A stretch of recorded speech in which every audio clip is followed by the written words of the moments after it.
Tuesday, February 21st. It's the Call Up, your go-to podcast on the future stars of Major League Baseball. As always, I'm Aram Layton, and he's Jack McMullen. Hope you had a great long weekend here. Jack, I know you're getting back. Are you still on the West Coast? You're still on the West Coast. I'm still on the West Coast. I'm still here until Friday, man. Yeah. How's that been? Longer nights? You get to stay up a little bit later. Have you been doing any stat diving like I usually like to do at 2 a.m? I got to take advantage of this and start sending you more late night, like random I love Elijah Dunham swing at like 1 a.m. now that you're on West Coast time. Yes, you should definitely be doing that. My brother wanted to dive down an interesting YouTube rabbit hole last night. So that's what we did until those are always dangerous. Those are always really dangerous. But like I was just sitting there like kind of on Twitter, kind of watching whatever he was watching on YouTube. And all of a sudden it's 10:30 Pacific. So here I am just tired as hell because I'm coming from East Coast. And that was tough, but you know what? We're fine. And the walk outside right now, it's so worth it, dude. Like I envy these guys that get to Arizona and Florida for the next 6 weeks. Oh, this is the time to be there. And in spring training right now, like I'm dying in New York, dude. Like I know you're not out there covering baseball, you're seeing your brother, but beyond just the excitement I have to go see these guys on the backfields, which we're going to talk about some clips that you saw before we cut to a really fun conversation with new Royals broadcaster Jake Eisenberg. But this guy has seen basically every part of the Royals core offensively and pitching wise, obviously much more offense. And we talk about that with Jake. Go through Omaha, where he was the AAA broadcaster there. But this guy's bounced all around the minor leagues and done the journey. Really fun conversation, which we'll tease in a minute. But Jack, I mean, this is something that I think is one of the most underrated times of the year because it's a horrible time of the year, February, sports wise. But I just watched SportsCenter last night and it was the same 3 revolving highlights of Judge said he might hit 62 again. And then, you had women's college basketball, men's college basketball, and then run it back again. Like that was the three stories that they kept doing. But I'm really excited for this podcast because you and I are going to get out there to the backfields. We're going to get out there and, try to see as many guys as we can. And this is the time where you can really get that intel going into the season. Yeah, it's when their guard's down, which is nice. And like, I'm not saying that their guard needs to be up, but it's a relaxed environment for these guys when on March 30th on opening day at the major league level and then 31 for the AAA level and so on. It's all systems go for them. And yes, you can have a good conversation with them, but they're not going to have their shoulders tensed up right now like they will be at the end of March, right? Because then it's every number that I put up matters. Every bat at bat I feel that hurts the K rate, that hurts the WRC plus. It does everything there. Spring training is a time to just get into game shape and like see a bunch of pitches. And it's a very low stress thing. It's very high stress for guys that are trying to make teams, but we're talking to a lot of guys that I think know where they're going to be at the end of March, beginning of April. And that's really fun.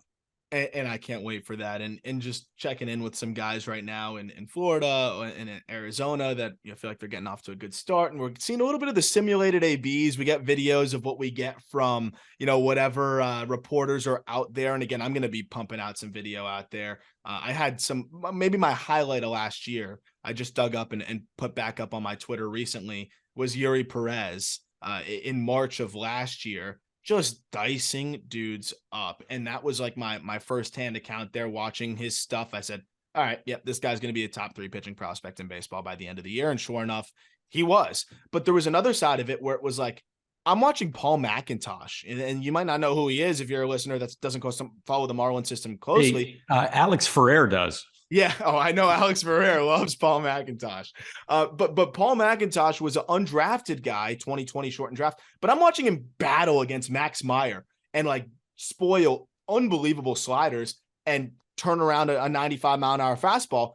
Paul McIntosh was nowhere near my radar at that point. The reason why I'm bringing him up is I watched that. I'm like, wow. I start following him for another week or two in these at-bats against big leaguers, against guys like Jeff Brigham or whatever. same competitive at bats. What does he do? He goes and puts an 800 OPS up in Double A, and now McIntosh looks like one of the Marlins' better offensive prospects. So I'm excited to be able to kind of go dig around. It's Mets, it's Astros, it's Marlins, it's a few other teams, Nationals, that we'll be able to kind of go see. Cardinals, of course, out there as well. But there was one video I know that stood out to you before we cut to this interview that you wanted to talk about. Yeah, it was the batting champ in the American League, Luis Arraez, on the heels of a video, and it was Daniel Alvarez Montez who put it out. I mean, the king, dude. Like his coverage, especially of, you know, the Latin ball players, and like obviously the Marlins. He's a Marlins guy, but he is as in tune with Latin baseball as anybody, and that is, I think, the most exciting game in the world, right? Like baseball in Latin America, baseball in, you know, upper South America, Venezuela, Colombia, those types of things. Like it's so much fun. And he's so in tune with that. So naturally he's going to pick that up. And if it's Marlins and if it's Latin guys, that he's all over it. He had a video of Luis Arraez ripping what looked like a double down the right field line against Johnny Cueto, like so hard. Crushed. And it was the most like compact, beautiful, mechanically sound swing you can find. Like Arraez is, I remember some MLB.com article was trying to say like, hey, we've got a 60-game season in 2020. Who's the one that can hit 400 and be the first guy since Ted Williams? And they settled on a 23-year-old Luis Arraez to be that guy. So like that tells you what kind of bat to ball and hitter Luis Arraez is. And he made mincemeat of Cueto.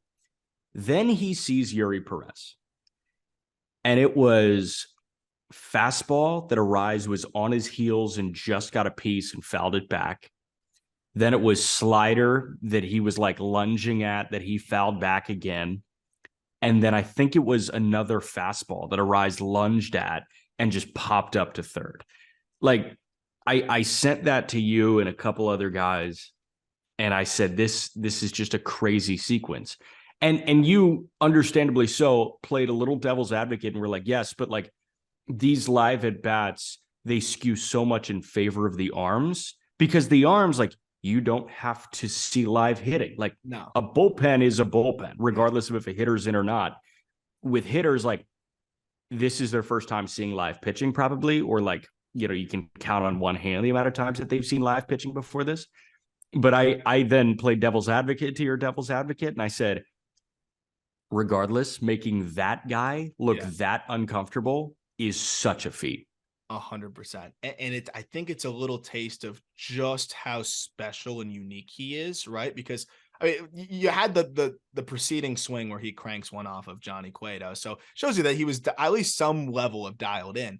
But even if it is advantage pitcher, we're talking about a 20-year-old Double A kid that is dicing up the batting champion. So even in a small sample, even in a shaking off the rust type of environment, it's a testament to the fact that I think, you know, I don't see where he plugs in immediately, but a reason why I think Yuri Perez could be big league ready by midseason. And we're going to do some more coverage on that in terms of prospects that we think, you know, won't make it out of camp, but we think will make it to the big leagues this year. And that'll be an episode that we'll do in the coming weeks. But, you know, I'm excited to see which, you know, we could see the three top pitching prospects in baseball, which I don't think it's debatable: Grayson Rodriguez, Andy Painter, and Yuri Perez, all debut this year. Especially now with the Espino hurt, it's not debatable. Yeah, especially, unfortunately, and that's another thing we'll talk about on another episode. But, you know, I think it's not debatable, especially with the Espino hurt. Like, those three are the best, and we might see them all at the big league level. We probably should see them all at the big league level at some point this year, with Painter and Grayson probably leading the way. But we have an awesome conversation with Jake Eisenberg, which his journey is amazing. You know, to climb his way through the minor leagues, a journey that you're very familiar with, and I think you are close to following in his footsteps. You won't say it yourself, but I know that big league job is coming around the corner. But it was really awesome to just hear, you know, his journey, which we start with for the first 10, 15 minutes, you know, what it takes from a broadcaster's perspective, just his experience through the minor leagues, being, you know, going from high A, you know, low A, Double A, every single stop all over the country, to now be the big league broadcaster on the radio side for the Royals. But even more so, and of course, this was the most interesting part to me, is a guy that knows the game in Jake, to be able to, you know, kind of conceptualize and add context to a lot of these guys' experiences, because the Royals are a really interesting core here, right? This is guys that you've had emergent dudes like Vinny Pasquantino. You've had disappointing guys like Nick Prado, who are longtime top 100 prospects. You had guys that were traded for like Drew Waters. You had guys like MJ Melendez, who, quickly broke out and made that leap up to the big league level. And then he didn't see him anymore because he was never coming back. You got struggling arms like Jackson Kowar, and a guy like Brady Singer, who came back down to AAA to get, recalibrated, and then didn't look back at the big league level either. And Jake's able to really add context to all of this from the human standpoint, from the I watched every pitch and every at bat standpoint. And that was the really fun part of the back half of the conversation we had with him. My favorite part about interacting with guys like this, first of all, I really like Jake. He's a genuinely good dude. And he is as detail oriented an announcer as you will come across. Like, he is, it's so fun to run tapes for me by him, because I'll get the critiques that I think about myself. And, sometimes you send that stuff out and it's like, hey, you're doing great, keep it up. Obviously, we're looking for ways to get a lot better. And he has attacked pretty much every way that he can get better. And that's resulted in a major league job before he turns 30. So this is a very meticulous, hard worker. His attention to detail is crazy. And he fills in the gaps that I think we struggle to fill in at times. I can fill him in about guys that I saw at high A with San Diego in 2021. I can fill it in about guys that I met in Indianapolis last year. I will fill it in about Pirates prospects. And my favorite part of being an announcer, of being a play-by-play guy in minor league baseball, is we've got FanGraphs. We've got any database that you need to go get numbers here. What is the guy like? Because that is something that you factor in. And that's why you make such a concerted effort to go meet as many guys as possible.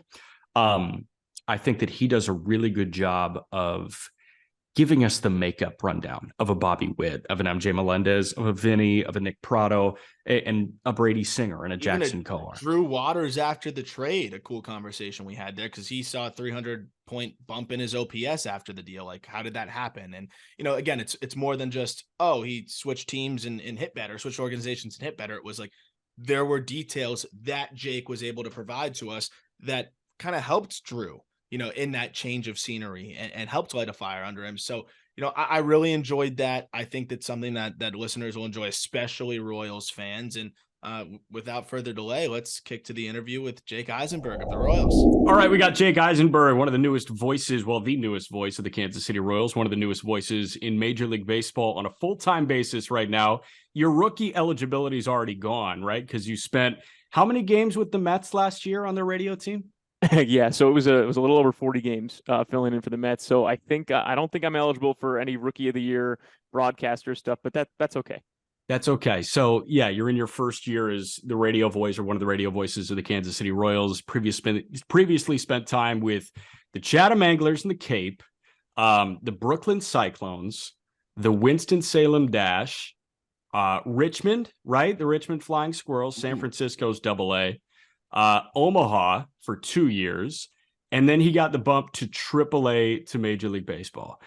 Jake, first and foremost, how excited are you? And I almost want you to compare the two phone calls or emails that you got between the Mets, where you knew you were doing 40 games, and hey, I'm a Major League radio announcer with the Kansas City Royals. Well, first, the fact that you just went through those little steps off the top of your head, that was kind of impressive. You've done some homework there, Jack. No, man, it's all about minor league ball. Everybody knows the steps of the ladder. Yeah. So I got the phone call from the Mets. It was like a week before the minor league season started. And technically speaking, wasn't from the Mets. It was from WCBS. And I was sitting in the broadcast booth in Omaha when I got the call. And everything was like, oh, this is really happening. And I remember talking to, his name is Tim Sheldon. I remember talking to Tim. And, after he told me the news, I mean, you're speechless, even though you're not supposed to be, because what we do is words, right. But you don't really have the words. So yeah, it's speechless. And you just kind of sit there and take it all in. And then I'm thinking, Tim, are you really calling me and telling me this news on April 1st? Yeah. Right. Like really, like this is the day. Like we're not messing around here. This isn't some like elaborate April Fool's prank. So I'll always remember that it was that day because it was April Fool's Day. So that call was incredible. And at the time, it wasn't really clear how many games it would be. Like I had a ballpark number, but it kind of depended on how the schedule worked out and what the team was doing and where they were going and some other factors within there. But it wound up being 41 games, and thankfully, 4 of those 41 wound up being at Citi Field when originally it was only going to be road games. So it was an incredible experience. I mean, look, that's the team that I grew up rooting for. I grew up going to games at Shea Stadium. I was heartbroken in 2006 when Beltran took strike 3 called and with the bases loaded. I mean, that was, one of the most devastating moments of my childhood. I was at the 2015 World Series at games 3 and 4. Didn't go the way that I wanted it to then. Now, people around Kauffman Stadium are like, "Hey, check out this ring," and they try and rub it in my, childhood Mets fan face a little bit, and that's Right. and that's okay. Like we're all baseball fans. We all come from somewhere within the game of baseball. So yeah, that was a pretty surreal experience. Getting to learn how to call a Major League Baseball game, and especially to do it with that franchise. But then, to call a couple of games with the Royals in May, to fill in for them in May, and see all of these people that I've grown to know and love over the last couple of years. And then for, these conversations to start to progress as, we got into the off season and things, started percolating and happening. And for this opportunity to come with this franchise at this time could not be more perfect. And it was the sort of thing where it's you try and pinch yourself because it's not supposed to happen like this. It's not supposed to be this seamless. It's not supposed to be this timely or this perfect. But the fact that it has been this seamless makes all of it so much easier. And everyone has been so welcoming and kind from the front office people to fellow broadcasters to people in creative development and ticket sales, and of course the players and coaches. It's really just one awesome family atmosphere that's really exciting to be a part of. One thing that you specifically hit on there that I'm excited to unpack, and I know it's a big thing that Jack and I were talking about before we started recording, is the timing at which you are, kind of joining the big league side of this Royals franchise, which has such a fun offensive core that you got to see up close and personal over the last couple of years in AAA. And the other thing that I'm really excited to just kind of talk about is your journey, because you talk about how it was seamless and whatever, but at the same time, you worked your butt off and bounced around to a lot of different places. And I think a lot of people don't realize, while it is slightly different in terms of what the craft is, the journey for a minor league broadcaster is just as grueling as it is for the players. And you got to climb the ranks, right? And I mean, no broadcaster is going to say that, but ultimately the way I look at it, the way I've seen some of my former classmates or talking to people like yourself, hearing everybody's journey to where they eventually get, it is very similar to what the players have to endure in terms of travel, in terms of living situation, in terms of just the day-to-day grind that comes with it. So, how does it feel to be able to now kind of get to the point where the last couple of years you got to see those minor leaguers, those really talented guys like Vinny Pasquantino, like Bobby Witt, like MJ Melendez, work hard and reap the rewards. And it's a little easier in baseball in the respect that, like, once you show the numbers, you can control your destiny. Broadcasting, sometimes it's a little bit of being in the right place at the right time and just grinding and grinding it all out. But how does it feel to be able to kind of follow those guys and do the same thing that they kind of did, which was work hard, be great, and hone your craft, and now get to the pinnacle, which is the big leagues for the Kansas City Royals? Yeah, I mean, it feels amazing. I mean, it's again, it could not have worked out any more perfectly. And I mean, case in point, the 2 games that I filled in for the Royals were in early May last year. That the first Royals game that I did was MJ Melendez's major league debut, and Awesome. Bobby Witt Jr. hit his first major league home run that night. And so somehow, some way, serendipitously, I got to be a part of both of those massive moments, frankly, in franchise history, and especially for those 2 guys in their careers, and being able to share those moments with them in that very small way, and go down to the clubhouse afterwards and congratulate them both in person. As minor league broadcasters, we see players get called up and make their debuts all the time. And it's an incredibly rewarding experience. You take a lot of pride in seeing a player, rise through the system and graduate in that respect, but you never actually see them play on the big league field in person. You just watch it on TV or listen on the radio like everybody else. So to even be there to see that happen in person was really cool. But to be there and see it in person and to broadcast it in that way and then share it with them afterwards, I mean, that's icing on the cake. And now we get to do that, for 162. I mean, the beauty of this is these are guys that, just a couple of years ago were getting called up and coming to Warner Park, and then, hey, we're on a bus to Des Moines, or hey, we're taking a flight to Indianapolis.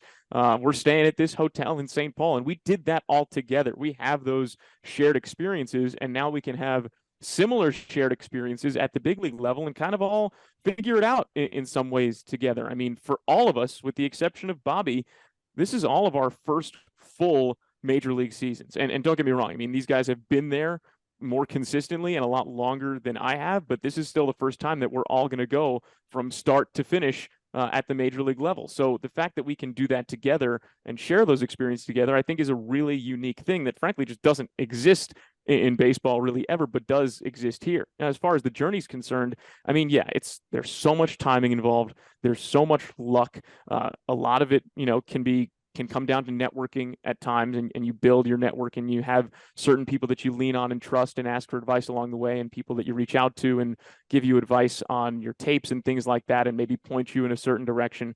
But the luckiest thing was the fact that the winter meetings were in Washington, D.C., my senior year of college. So going to the University of Maryland, I got out of the winter meetings, and lo and behold, there was a job with the Brooklyn Cyclones that was posted there that I was lucky enough to get, the number 2 job with the Cyclones.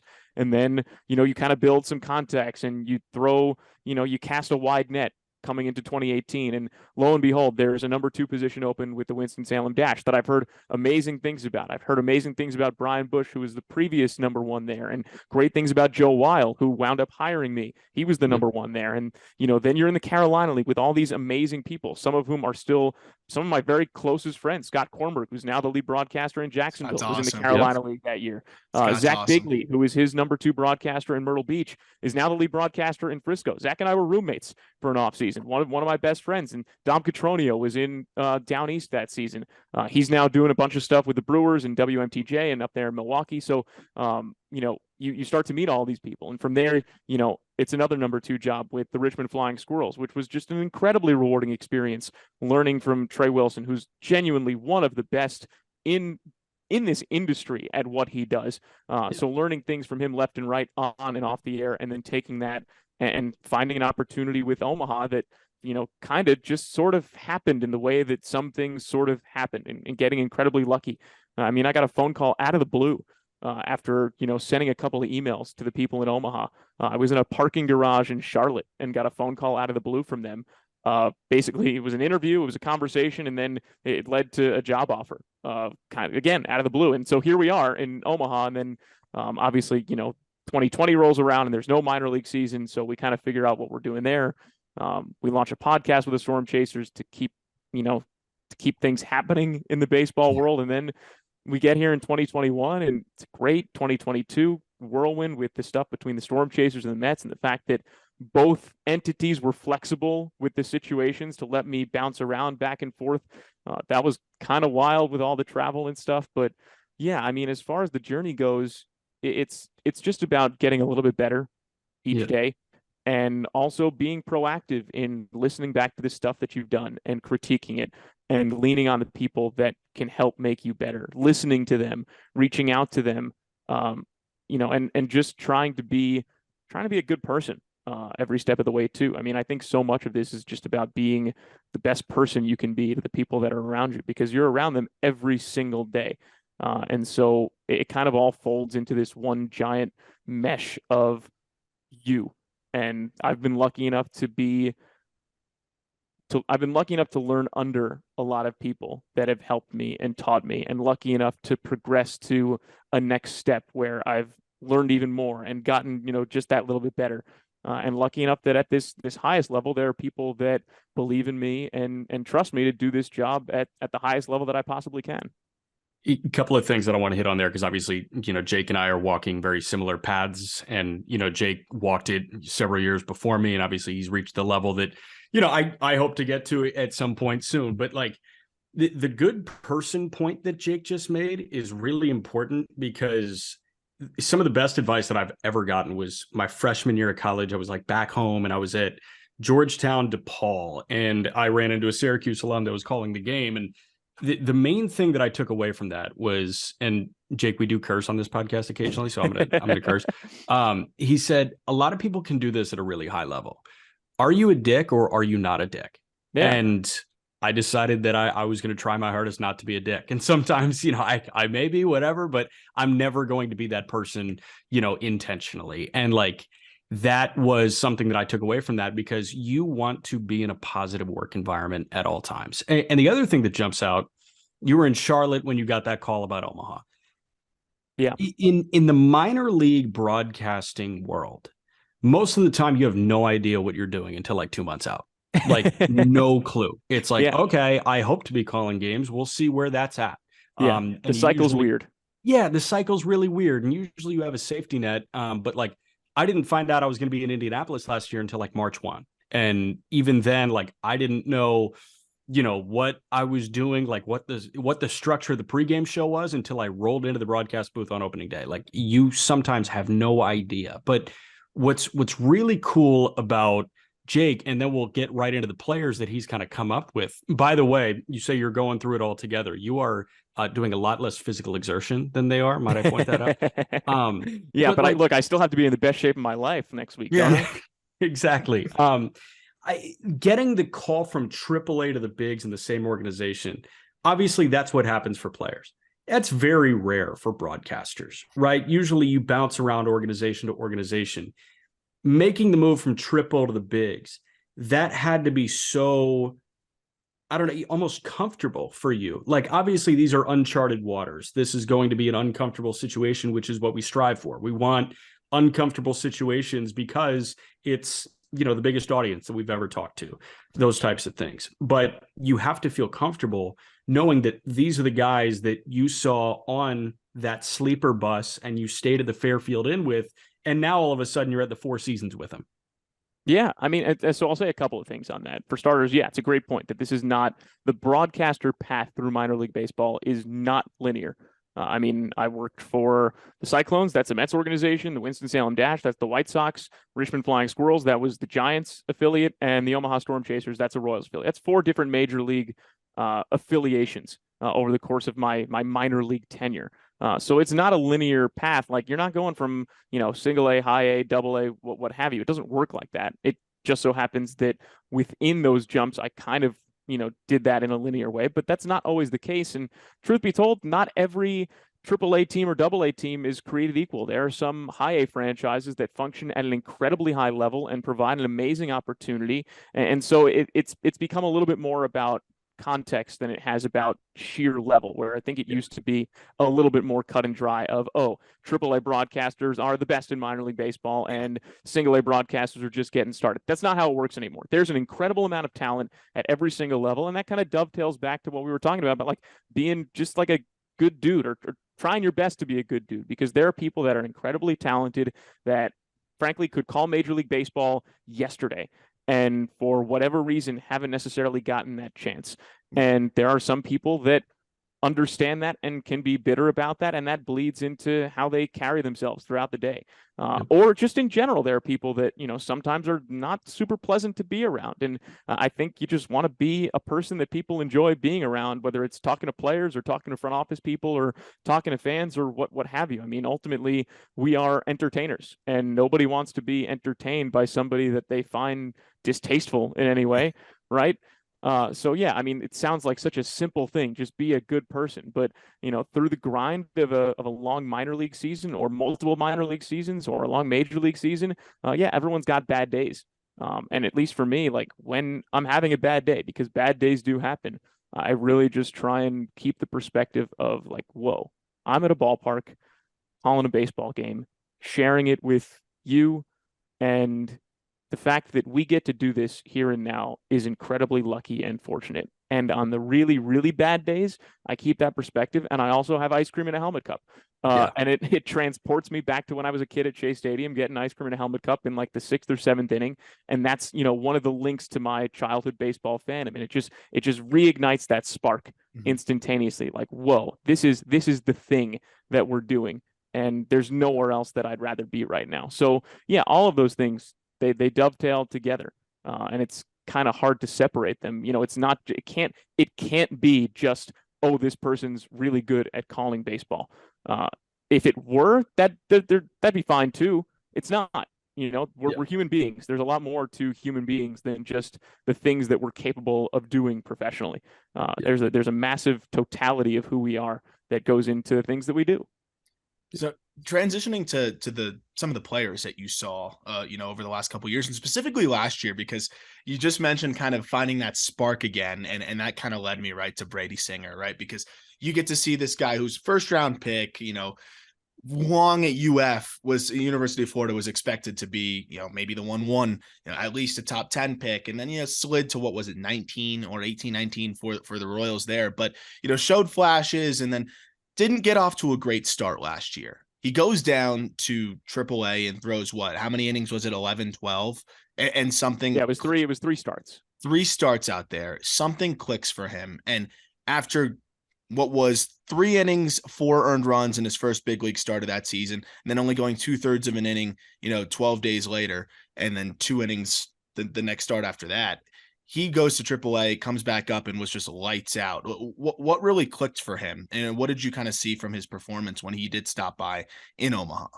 Well, I think the big thing for him, and this was reported at the time too, is that when he was in Omaha for those 3 weeks, there was a massive focus on not just developing his changeup, but trusting his changeup and using that pitch a little bit more than maybe he previously had. And look, at the AAA level, yeah, you want to win games. Winning is fun. But at the end of the day, like, minor league baseball is about development, and it's about getting better and preparing yourself for the major league level. And so there's a little bit more latitude, I guess, or grace for failure at the minor league level, because again, it's about development. And I don't know if this really is fair to say about Brady, but I can certainly say this about me, at least, going back and forth between AAA and the majors last year. There's definitely a feeling of comfort at the AAA level versus the major league level, or less of a pressure to be perfect. Mm-hmm. And you kind of have to shed that pressure as you get more comfortable, because that's how we find our true sound, and that's how we become as natural as we can possibly be. But those first couple major league games for me, there was definitely some tense moments and times that I didn't completely sound like 100% Jake Eisenberg, whereas in Omaha, it was 100% Jake Eisenberg all the time, because I was fully comfortable. And I think that when it comes to Brady, or really any of the other pitchers or hitters that, came down to the AAA level to work on one thing or another, there's a level of comfort. And I think sometimes it's subconscious mentally, where you have a little bit more room to try something and fail miserably, and then you're going to go back out there and get to try it again. There's less stakes at play. And so I think with Brady, I mean, it was, the imperative was, hey, throw your changeup, work on this changeup. And I think he gained a good amount of confidence with it those 3 weeks in Omaha, and was able to take that back to the major league level. And you can look at the numbers and see, the percentage of changeups he threw throughout the season, but even just the threat of that pitch, paired with his other 2 offerings. I mean, he became a dominant pitcher over the second half of the season and down the stretch, and now, projects to be one of, if not the Royals' best pitcher in 2023. So I think that had a massive impact on his, trajectory last year. But yeah, it was mostly the changeup. It looked like it mostly comes down to trusting it in an environment where it's easier to trust some things that you're not as confident in. 100%. More like numerically speaking, obviously, when you see the results that Brady Singer was getting after that stint in Omaha, you're going to gain confidence, right? And the game's going to slow down for you a little bit. We've seen a lot of arms that had a lot of prospect pedigree in the Royals system almost, falter big time, like numerically. And that probably screws up their mentals a little bit, right? It may dock their confidence when you look at what Asa Lacy was doing in his first cameo, and Jackson Kowar, who I know you saw, and Chris Bubich and Daniel Lynch struggles at times. Who are some guys that you feel like are gaining confidence that are maybe going under the radar? Obviously, the baseball fan knows Lynch, Bubich, Kowar because of the first round pedigree, and he's had a couple of auditions. But are there some guys that you saw in Omaha last year that you feel like are gaining confidence steadily that could be joining the Royals some point soon? Well, I'm glad you mentioned Jackson Kowar, because he's one of the most dominant pitchers I've ever seen at the AAA level. I mean, there was a stretch in the beginning of the 2021 season where he was literally unhittable. He had an ERA of 1.01 through his first 5 starts, he was the AAA East Pitcher of the Month, went on to be the AAA East Pitcher of the Year. In between that, there were some shaky outings at the major league level. And then last year, it wasn't quite the same as it was in 2021. And I think when you look at the Royals pitchers, especially those young guys that all came up kind of at the same time in 2018, and yeah, in a lot of ways got disrupted by the non-season in 2020. And it's still unclear, how that impacted some guys, whether they wound up at the big league level sooner than maybe they were projected to be, or wound up falling behind their developmental plan. Like we just don't know. We just don't know. I will say this though, bringing in Matt Quatraro as the new manager, who's got experience in the Rays organization and the Guardians organization, 2 organizations that are very well known for their pitching development. You bring in Brian Sweeney, the new pitching coach, who comes over from the Guardians, their bullpen coach, a very successful bullpen. And again, an organization that has been known for its pitching development. And you listen to the 2 of them talk about the level of communication that they hope to have and inspire with their players, the types of strategies that they want to implement, the types of pitching philosophies that they're bringing with them, and also that they believe in, and how they could have an impact on all of these young pitchers collectively. I think there's a tremendous amount of excitement about what could be with all of these guys, all of them, even, a guy like Brady Singer, who, appeared to figure it out last year, and I think did. What next step could he take even too? What next step could Daniel Lynch take, or Chris Bubich, or Jonathan Heasley, or Angel Serpa, or Carlos Hernandez, or Jackson Kowar, or all of these guys, even the guys that have been major league veterans like Brad Keller, who's been with the Royals for a number of years now. And I think the excitement lies in the unknown, that sometimes change, no matter what kind of change, can be a really positive catalyst. We see guys all the time have a change of scenery and all of a sudden become an all-star. And sometimes that's what it takes. There's no rhyme or reason behind it, but sometimes that's what flips the switch. And so this situation with the Royals this year, and having this new, pitching development apparatus with Zach Bovee from the Minnesota Twins too as the assistant pitching coach, and Mitch Stetter now as the bullpen coach, Justin Freeman, who's been on as a pitching strategist over the last couple of years. I think this collectively creates a lot of excitement about the next level for a lot of these guys. Now, you asked me about some of the names that, might not pop up on the radar. I mean, the guys that we saw make some strides in Omaha last year. Austin Cox had a really, really good month of September. I mean, figured some things out in September, was fully healthy the entire season, but September was a really solid month for him. Not necessarily a guy that's going to overpower you, but like really figured out the types of deliveries that he had, the pitches that he wanted, where he was going to throw them, figured some things out there. I think if you're looking in the bullpen, I think Andres Nunez was incredibly impressive last year. Sinker slider combo, like bowling ball sinker.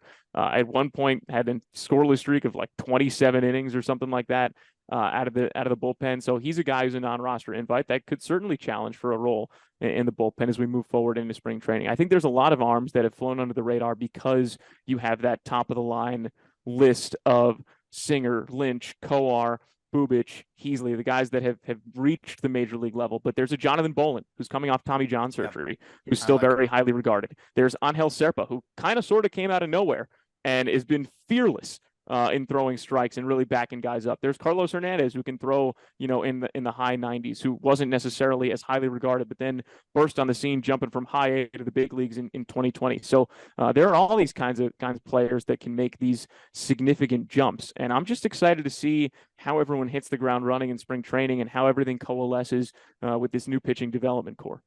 Yeah. I love that you mentioned all of those names, because those are a lot of guys that showed really exciting flashes. Somebody that I would have liked to seen a little bit more of too is Alec Marsh, who, definitely struggled in Double-A and then had 10 innings in Triple and looked much better there. But in terms of stuff, that's a guy that I'm excited to see a bit more of. You made one point about change of scenery. And there's somebody that you kind of got to see have that change of scenery success last year, which is Drew Waters, who goes from what I think was a 6-something OPS in AAA with the Braves, then goes over to AAA after that trade for the competitive balance pick and a few other pieces. But I think, the competitive balance pick and Drew Waters were the two focal points of that deal. But he goes over to AAA in Omaha and I believe puts up like an OPS over around 935. So, I mean, it's the same level. Sure, it's a little bit of a different environment, but to see that 300 OPS bump in the change of scenery at the same level, what did you see from Drew Drew Waters when he got there? Was there something of just a different attitude, maybe a little bit more laid back, being that he's not pressing and, Atlanta trying to prove that he deserves a spot on a World Series team? Did you see something, that kind of seemed freeing from Drew Waters, or did it just seem like something clicked for him offensively there? I saw a tenacious thirst for learning. And this is something that Drew talked about too. I mean, he immediately from day one in the Royals organization started communicating with the hitting development staff, now led by Drew Saylor. And Drew Waters has given Drew Saylor a ton of credit over the last, I guess, 8 months now since he's been a part of the organization for helping him really unlock some things that he'd been trying to figure out. And what was most impressive about that was his immediate openness to what Drew Saylor and the rest of the hitting development staff had to say. There can be some reticence sometimes for players that come into a new organization, think that, hey, this is my swing, this is who I am, this is what I'm going to do. Don't necessarily want to change everything. And I don't think Drew Waters did change everything, but he was very open in listening to Drew Saylor and the hitting development staff and the hitting coaches in Omaha about the things that he could improve, or some things that might make his swing a little bit more fluid, or attack the ball a certain way here and there. And he talked about that a lot and was able to just really hit the ground running. And I think felt a little bit more free by the fact, like, hey, this is an organization that wants me. They see something in me. They want me. And I'm not saying that the Braves didn't, because look, Drew's a Georgia boy drafted by his hometown organization. I'm sure that comes with some pressures too that may have been lifted by not being with the Braves anymore, but I don't want to put any words or thoughts in Drew's mind that weren't there. I don't think that's fair. But I will say that, one of the most impressive things that Drew did, so he gets to Omaha, lights the world on fire, and then endures a miserable slump for like a week. Just could not get a hit. It was like 1 for 23 or something for an entire week that we were in Toledo. There's an off day between the series against the Mud Hens and the next series against the Louisville Bats in Louisville. And Drew spent that off day in Louisville in the cages with Drew Saylor, who was in town with the team, and Brian Buchanan, the Storm Chasers hitting coach at the time, and Ryan Powers, the assistant hitting coach, just going over things, trying to figure it out. And lo and behold, first AB of that series against Louisville, fouls off a bunch of pitches, pulls one foul that would have been a homer. Next pitch, boom, homer right center field. Maybe the biggest homer he'd hit since he joined the Royals organization. It was just an immediate turnaround from that slump that he had the week before, because he took the information that he got from the cage session the previous day and was able to implement it immediately. And we had talked about it later that week, and he really broke it down, like frame by frame almost, the types of things that were happening with his swing that he wanted to change. And it was frankly astounding for him to be able to take it and implement it in such a quick way. And he had an incredible series against the Louisville Bats that week. Lo and behold, we get back from Louisville. Very next day, he's called up, making his major league debut. So I think that's one of the most impressive things about Drew when he came over, was his initial openness to all the things that the Royals had to offer, and then his ability to implement those things and run with it to give himself some confidence and get a shot in the big leagues.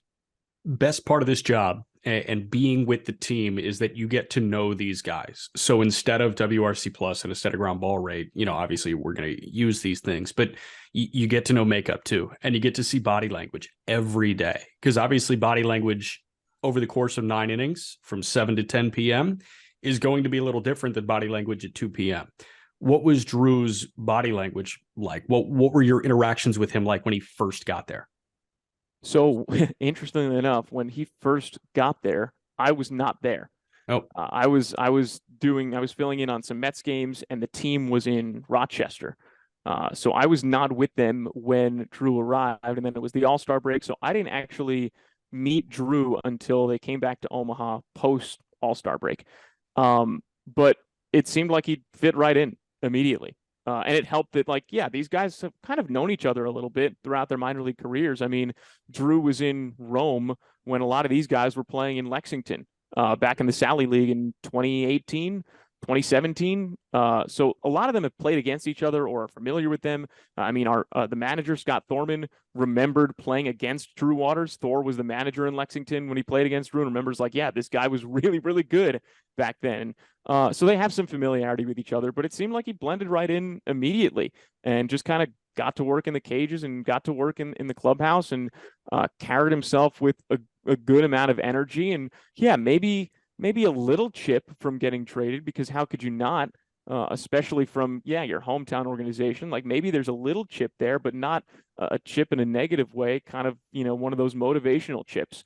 So yeah, I think that's the makeup I witnessed, and I would say that that's kind of the makeup that you see from a lot of the guys in the Royals organization. I mean, bar none across the board. And I would not necessarily say this about every organization I've been with, because this is going to sound like I'm blowing smoke or PR speak or something, but like, we know who signs your paychecks. Yeah. genuinely, every dude that came up through the Royals organization, I can't say that any of them are like, oh yeah, that guy's a jerk.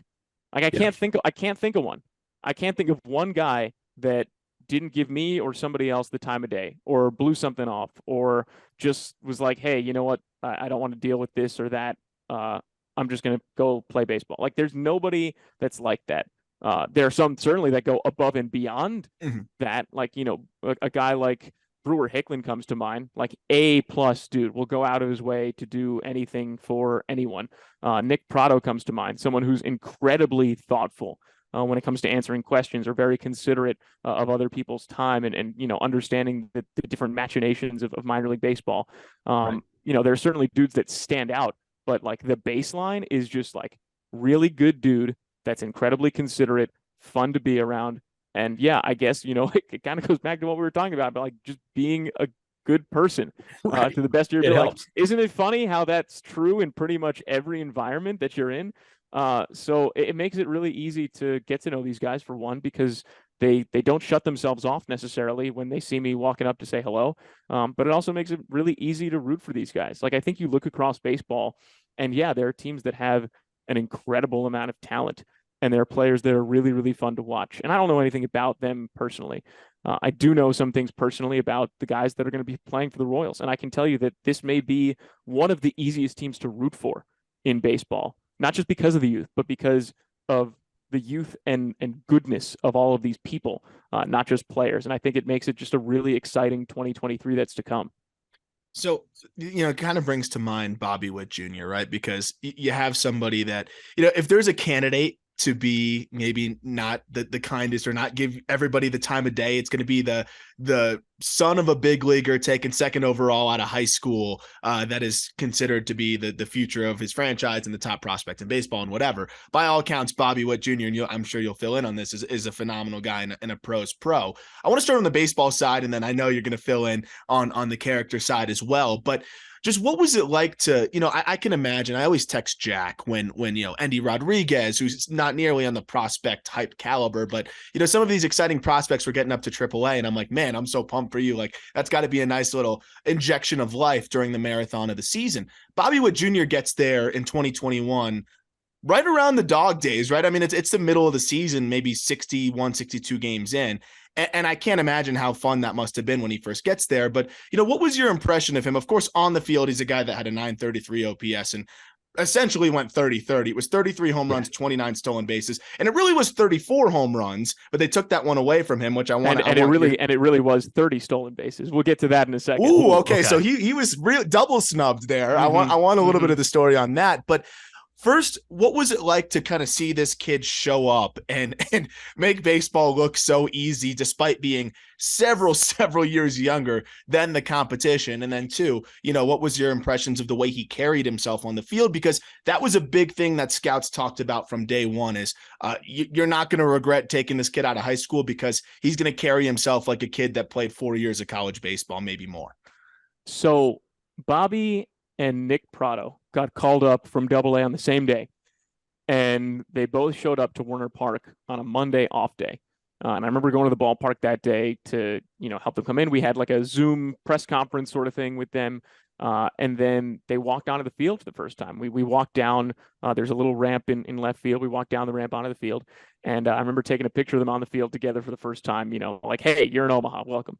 And they were just like looking around, soaking in all of it, the same way we all step out onto a field or into a ballpark for the first time, and like our metaphorical jaws drop and we just soak in the environment.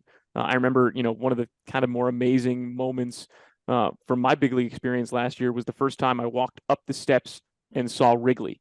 And that was like, whoa. But if you remember, like, think about the last time you were at a ballpark for the first time and you had that moment where you just soaked it all in and like took a really deep breath and you smelled those baseball smells and heard those baseball sounds. And that's exactly what it was like for the two of them the first time they stepped on the field at Werner Park. And keep in mind, this is AAA. This is not their end goal. This is not where they ultimately want to be. This is the next step on their journey. I mean, these guys had played in the Futures game like 2 weeks prior. So like they've been on massive stages in their career before. But here they are at Werner Park, this 6,000 seat, 9,000 capacity ballpark in Papillion, Nebraska, and they're soaking it in like it's Kauffman Stadium or Wrigley or Fenway or Dodger Stadium or wherever. And I think that can tell you a lot about the kind of guys that these two people are.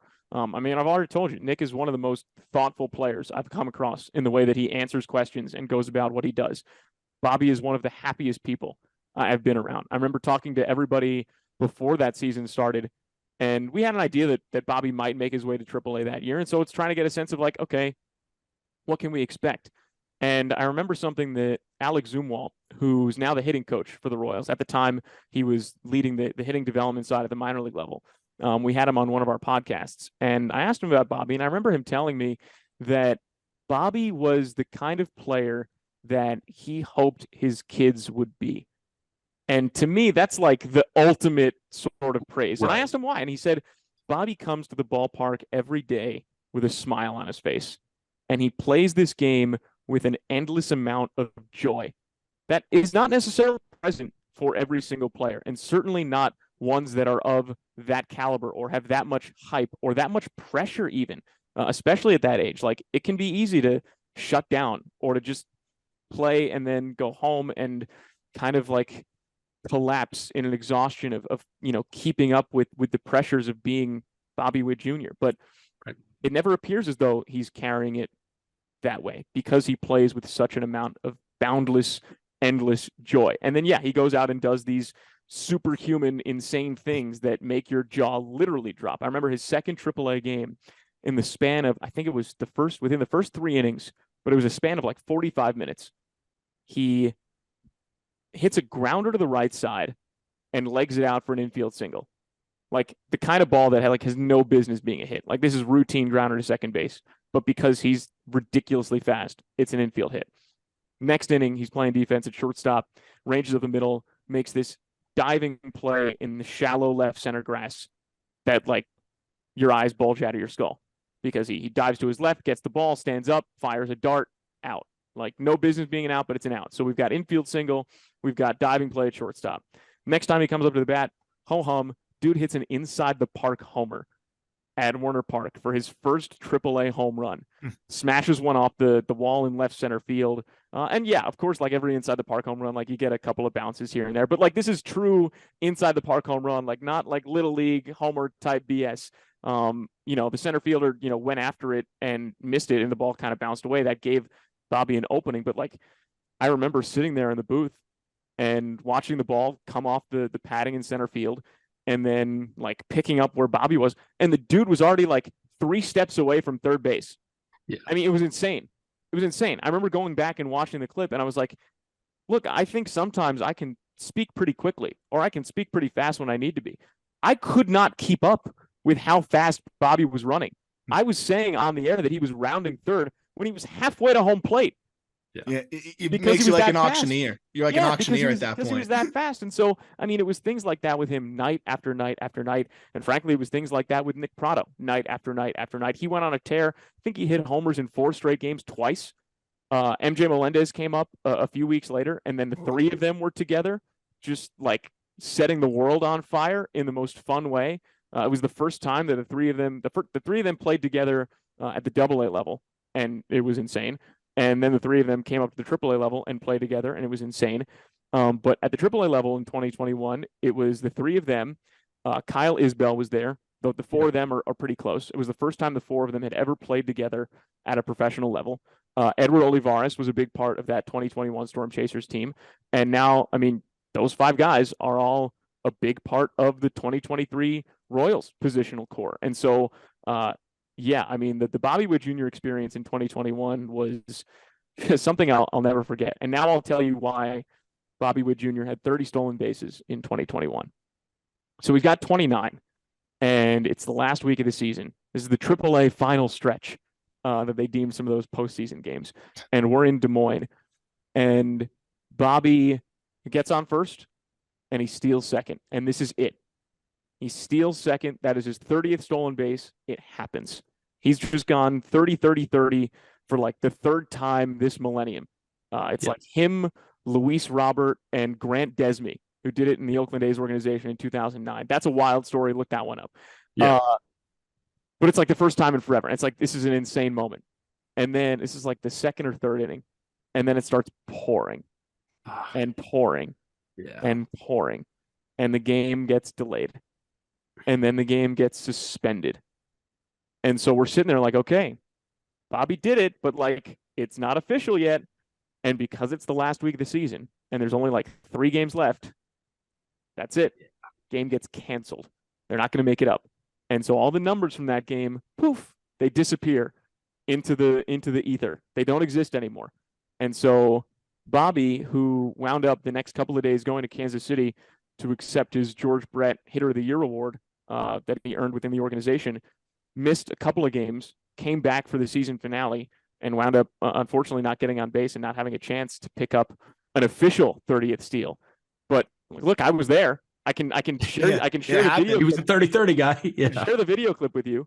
Like I had the press release was written, the graphics were made, like it's out on social media that it happened, but it didn't officially happen. And look, I think it makes it kind of a better story. Yeah. It makes it a story instead of like, yeah, he went 30, 30, 30. But yeah, Bobby Witt Jr. did have 30 steals in 2021. That 30th one just wasn't official. What about the ump show on the take away the 34th home run? Well, there? that was double A. So I don't. That was a double. That was a double A. Okay, I didn't remember. For whatever reason, I thought it was towards the end of the year. So that was one that I legitimately spent way too much time like sitting in my room, just like looking at the video, like scrubbing back. Were you going like frame by frame? Did he really not touch home plate? But then I realized I'm like, it doesn't even matter if it's like kind of close, just let it ride. Like, who cares? But that was one that, so he lost us a home run and a stolen base in that season. So it was really 34-30, and we'll always know that. But that is crazy. I've always thought it was kind of weird how they just wiped the stats away, but you can't really have stats count towards a game that doesn't count. So exactly, it's kind of one of those weird things. And so yeah, Bobby went 30-30 in 2021 with an unofficial stolen base. It happened. We witnessed it. It's like if a tree falls in the woods. Does it make a sound? If Bobby steals a base, but it rains, did he really steal a base? I say yes. But we can digress. I'll say yes as well. Your first year, 2021, that was like, it was probably the best year to be affiliated with the Omaha Storm Chasers ever. Because when you look at the minor league home run race, it was 3 of the top 4. It was 4 of the top 6. Ryan McBroom and Lester were tied at 5th. But MJ Melendez ended up taking it from one of Arm's best friends, Griffin Conine. So MJ had 41 bombs. This was a guy, and Arm and I have talked about it. You know, we just spent some time on Bobby Witt and Nick Prado, who were always that blue chip prospect. MJ Melendez, obviously he was drafted to be that, but he had a brutal 2019 season. Then you have the COVID layoff.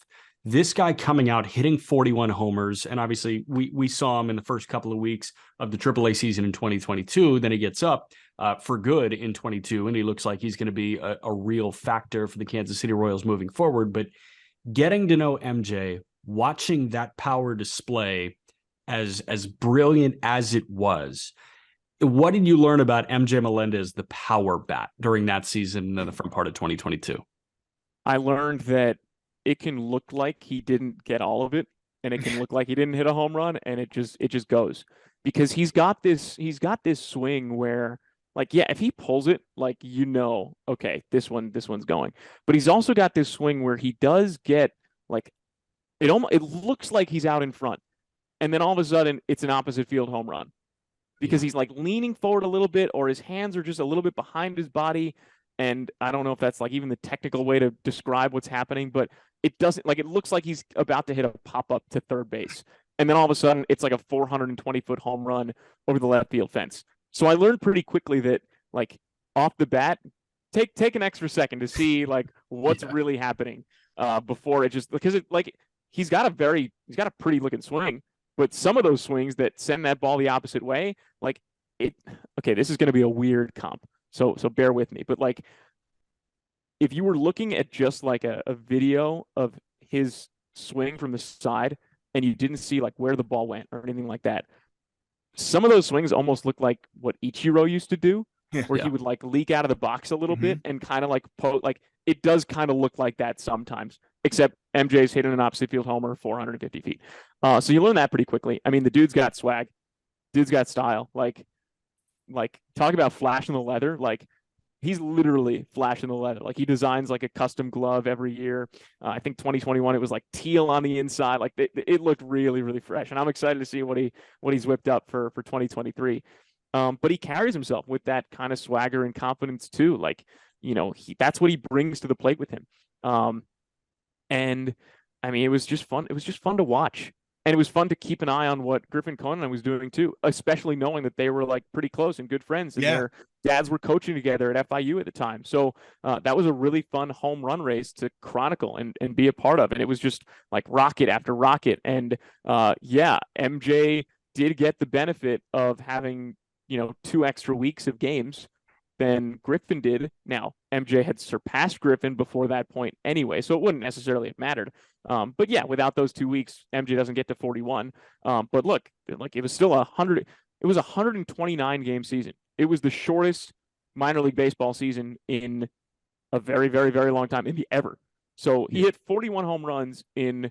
Well, actually, I don't remember the exact number of games that MJ himself played that year between AA and AAA. But the Storm Chasers as a team played 129 games.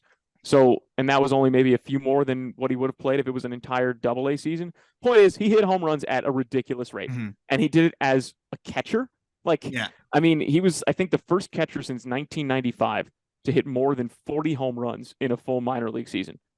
1995. Yeah. And in a shortened season. And keep in mind, this is also, and like you mentioned, this is his first full season after what was a dismal 2019.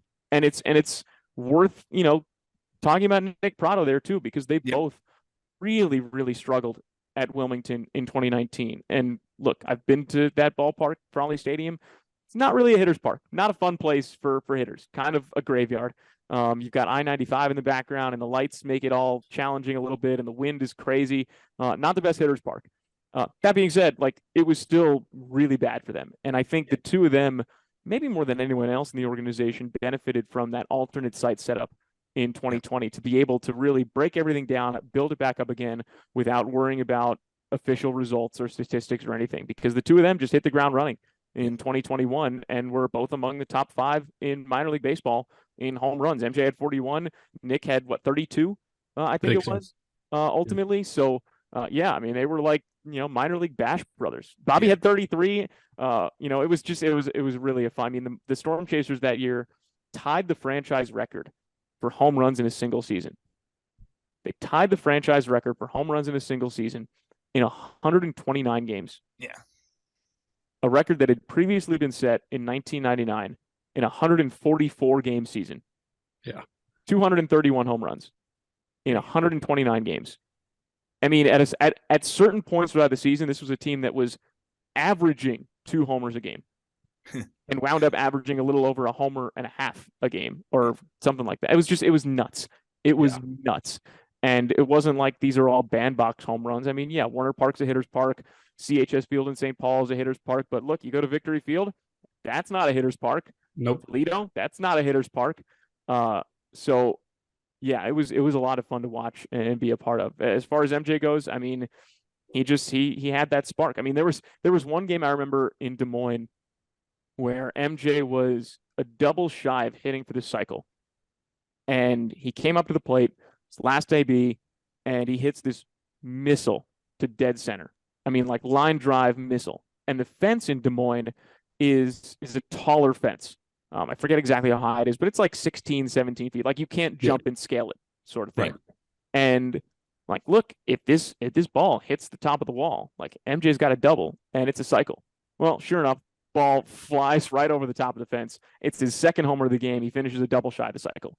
And that's, I guess, encapsulating of what it was like to watch MJ Melendez in 2021.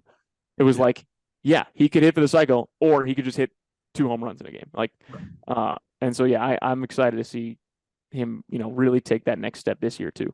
So going back to the swing and the way that he would inside out some home runs, there were some during that season when I would watch him where I would just laugh because it was like, how did that ball get out? Like I can specifically remember sending clips to Jack and being like, ha ha, look at how the hell did this thing get out? Like his first one at the AAA level was like that, where he inside outed it right down the left field line.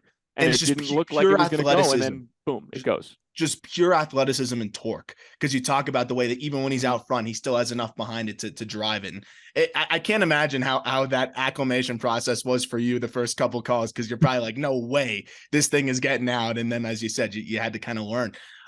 The one thing I wanted to ask about with Prado, because he still had a good year overall in terms of production, but Prado was a guy that we were kind of hoping to be in tandem with the other group, and he did get up to the big leagues and flash some success. But as a guy that is going to always battle some more swing and miss, your margin for error is a little thinner. And did you sense that maybe Prado, as a guy that was always very transparent, as you said, maybe felt any sense of pressure? Because you talk about AAA can sometimes be less pressure, but sometimes it can be more when you're trying to get back to the big leagues. This is a guy that has a track record after that struggle in 2019, walks with the best of them, great approach. And you talk about, the mental, and then of course, defensively at first base, there's few better than him there.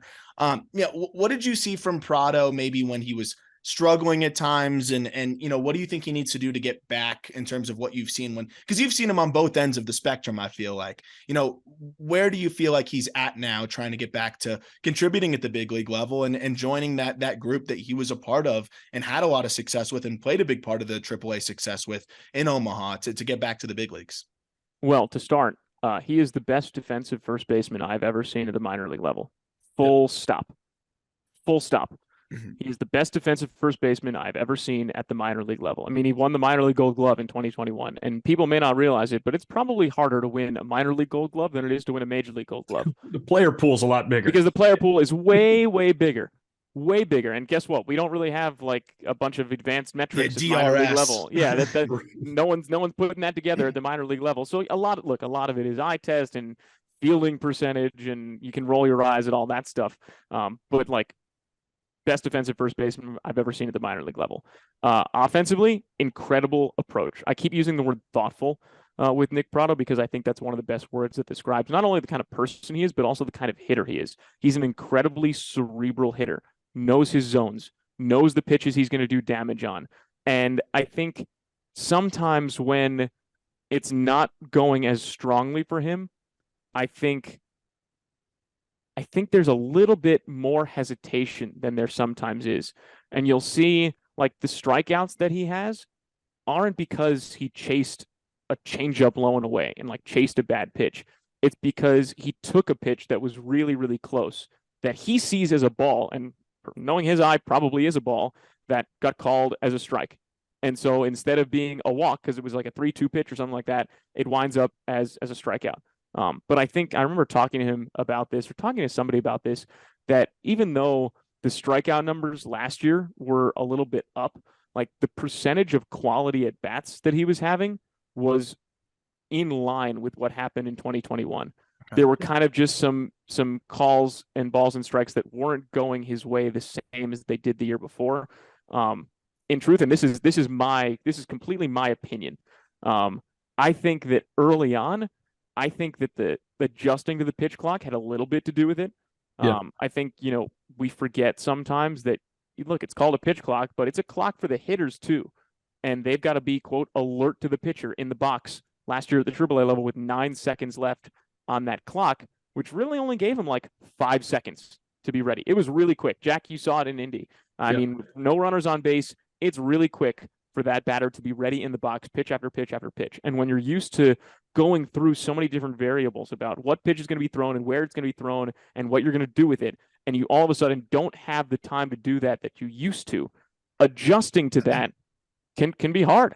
And I think we saw that with a lot of players, frankly, on the hitting side. And I do happen to think that the pitch clock is going to affect hitters more than it will pitchers at the major league level. I think we'll see that in spring training. But I think early on last season, I think that I think that that's something that may have contributed, and just trying to figure out what the new routine was with the time parameters and constraints that existed. Because again, he's an incredibly thoughtful hitter. And when you're an incredibly thoughtful hitter, you need time to think, because thinking is hard. But when he makes those decisions, and those decisions are so often right, he does damage. He does damage. He hits the ball hard. He does damage. He draws his walks with the best of them, like you said. It's an incredibly patient approach, and like he's a really fun hitter to watch because of the way he approaches. I mean, that's it. That's the best I can say. It's just very thoughtful. My prevailing thought on the clock, and then I'll get to my last question for you, but my prevailing thought on the clock going into this year is good pitchers and strike throwers will get even better because they can almost go into attack mode. And you can have a hitter on their heels for the entirety of an at-bat, because an at-bat can be over in 40 to 50 seconds. Like, Jake, you saw the stark difference between a rehabbing pitcher and a AAA pitcher with the clock. You don't realize how slow a major league rehabbing pitcher is until you see the clock. I mean, those innings. Well, look, I called AAA games and major league games last year. I saw the difference in real time. I would go from a Storm Chasers game to a Mets game, a game with a pitch clock and a game without a pitch clock, and it was night and day. Yeah. And I mean, it was night and day in terms of the pace of play, sure, but it was also like, just from a broadcast technical standpoint, it became a very different broadcast, because when you have that pitch clock and there's a rhythm that starts, and like on the radio, you're beholden to the pitch. Like you're saying, here's the pitch, or now the 2-1, every single pitch that comes home. That is what is dictating the things that you can say between the pitches. And when you have less time between the pitches, you're kind of just like throwing darts in and out, and you're shortening up the different stats you're giving or stories you're telling into smaller snippets so that you can kind of go in and out. Whereas at the major league level, without that clock, I mean, you could spin a yarn for a minute and a half between pitches, depending on what's going on. Like, a guy shakes off, or maybe the pitch comm's not working, or something like that. So that was a weird adjustment of just like understanding the completely different rhythms of the two games last year, AAA and the major leagues. And just one quick point on that. I think, like, look, these rules are going to be implemented in spring training. These players are the best players in the world. They're going to adjust fairly quickly, especially the really, really good ones. Now, the ones that are participating in the World Baseball Classic won't have that same opportunity. And I think looking at that group of players and how they adjust come the start of the regular season is going to be interesting. But I do think, or at least I tend to think, that the Royals have maybe a slight advantage in the sense that so many of their players played with this pitch clock last year. Pretty much every single one of them, with the exception of a handful that were in the big leagues all of last year. Right. But even the pitchers, I mean, when Brady Singer came down for those 3 weeks, he was optioned. So he was subject to the pitch clock rules. Same with Chris Bubich. Jonathan Heasley's thrown with the pitch clock. So Brad Keller, he pitches pretty quick to begin with anyway. But all of these guys, I mean, they've experienced it. So I think that in some ways, they're not going to have to adjust the same way, 10 to 12 year major league veterans are going to have to adjust. But yeah, sorry, I'm rambling now. No, you're good. I do want to end with Vinny. That's my last one, because this guy, Aram calls it the Ty France effect, where your prospect value is almost diminished because all you do is hit, and you don't have any like eye-popping tools or anything like that. You just happen to be a really freaking good baseball player. And that's what Vinny Pasquantino did at every single stop. Getting to know Vinny, the guy, obviously was a treat. I'm sure everybody's seen the interviews and the snippets. He is a gem, and I'm sure you're excited to interact with him for the next however many years in the Royals clubhouse and beyond. But watching Vinny, the hitter, was there development there over the course of his AAA tenure, or was he always just really, really good and he was waiting for his shot and he got it? Both. Yeah. I mean, he was really, really good from the get-go, but I don't think it's fair to say that he stayed the same, because he definitely got better. I mean, look, the first month was April, second month was May, third month was June, and he was the International League Player of the Month. And it was insane. I mean, look, I've said this before. To be the International League Player of the Month is arguably one of the hardest things to do, because it's a 20-team league at the highest level of minor league baseball. It is the largest league at the highest level of minor league baseball, and you got to be the one guy who stands out among 20 different AAA teams. And so that's what he did in June, and then he gets called up, shortly thereafter. And so, yeah, he was incredible from the get-go, and an incredible personality from the get-go, and in line with all the things that we'd heard about him. An amazing clubhouse presence, great with the fans, great with media, great in pregame interview settings, what have you. He's just such a gregarious personality in the best ways, and so comfortable in his own skin in the best ways, and wears all of it on his sleeve in the best ways. And I mean, I remember when we were first kind of like, he was first starting to turn heads, like, oh, this guy's got the same number of strikeouts, walks, and extra base hits in 2021. Like, what? That's not a real thing that's supposed to happen in baseball for a guy with his profile. And then like he comes out and more or less does it again, or does something very similar where the strikeout to walk ratio is bonkers and he's got extra base hits left and right. I mean, I was looking at some of like the peripheral numbers from what he did at the major league level last year, and some of the underlying metrics and StatCast stuff. And I was like, these are kind of similar to Freddie Freeman. Yeah. And it's like, you kind of pause for a second, because it's like, okay, Freddie Freeman's like one of the best, if not the best, offensive first baseman in the game right now. Him, Paul Goldschmidt, I mean, but like Freddie's, lefty. So that's a sooner comp for Vinny. And it's like, yeah, that's not that ridiculous based on what he did last year. And I get a little bit gun shy with this, because like, this is his first full major league season.